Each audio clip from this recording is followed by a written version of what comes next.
Assalamualaikum warahmatullahi wabarakatuh, Sobat Biodiversity Channel. Kali ini kita ada dalam vlog video memanfaatkan kotoran ikan ya untuk atau sebagai pupuk cair pada tanaman ya. Ini sangat bagus sobat.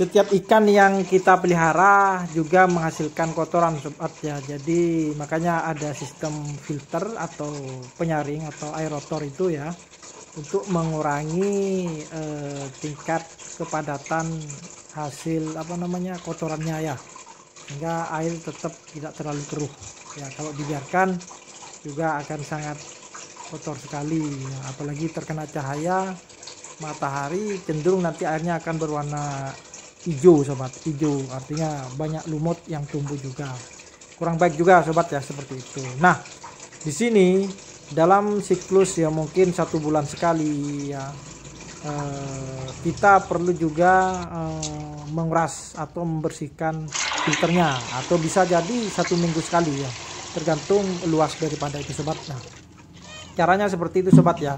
Jadi aeratornya itu ya kita masukkan kotorannya dalam bak, kemudian kita siramkan pada tanaman sobat ya. Tanaman yang terutama yang masih kecil, yang masih proses pertumbuhan atau proses pembuahan ya, atau yang masih menghasilkan buah gitu sobat ya. Itu karena itu efektif sekali sobat ya. Jadi kotoran ikan itu sama dengan kotoran ya hewan, kayak pupuk kandang sobat ya, tapi cair malah.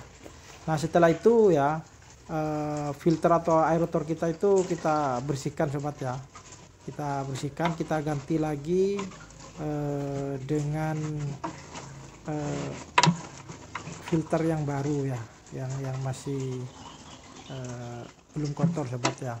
Ini supaya sebagai penyaring agar kotoran-kotoran ikan yang ada di dalam kolam itu bisa tersaring bersih kembali sobat ya. Jadi fungsinya memang ada 2 aerator ini, juga sebagai penyaring kotoran dan juga untuk penghasil oksigen sobat ya.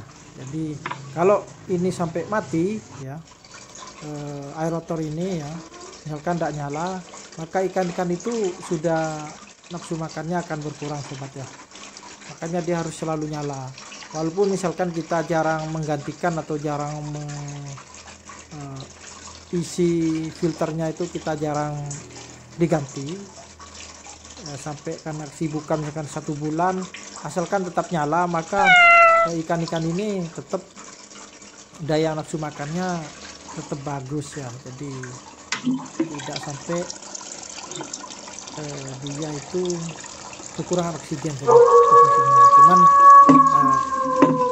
air kolam kita mungkin agak kotor sobat ya, mungkin ya seperti itu ya. Itu mungkin saya agak jarang agak kotor ya, maklum sobat. Ini kita air juga agak susah di daerah ini sobat ya, agak susah. Kecuali kita air memang setiap hari lancar, mungkin setiap hari kita kurangi ya, caranya kolam itu kita kurangi sobat, seperti itu.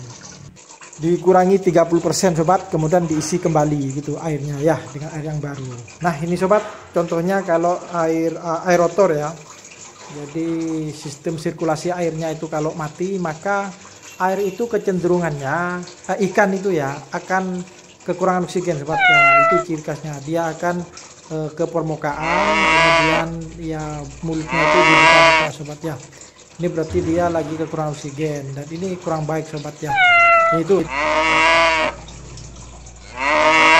oleh karenanya aerator itu atau sirkulasi udara itu sobat ya, sirkulasi air itu harus selalu nyala sobat ya. Nah, jangan sampai mati seperti itu sobat, itu tidak baik. Itu akan membuat ikan-ikan cenderung ke atas, ke permukaan, karena dia mencari oksigen sobat ya.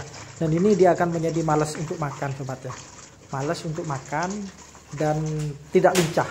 Ketika si makan pun dia juga tidak baik. Ini jangan boleh lama sobat ya, tidak boleh lama.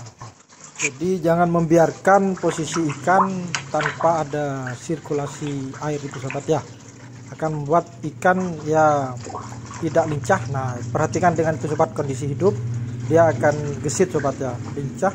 Ketika sirkulasi hidup ya, airnya akan gesit. Ketika dikasih makan, daya nafsu makannya pun juga cukup tinggi sobat ya. Nah itu akan mempercepat pertumbuhan. Baik, terima kasih, itu saja sobat ya, semoga bermanfaat.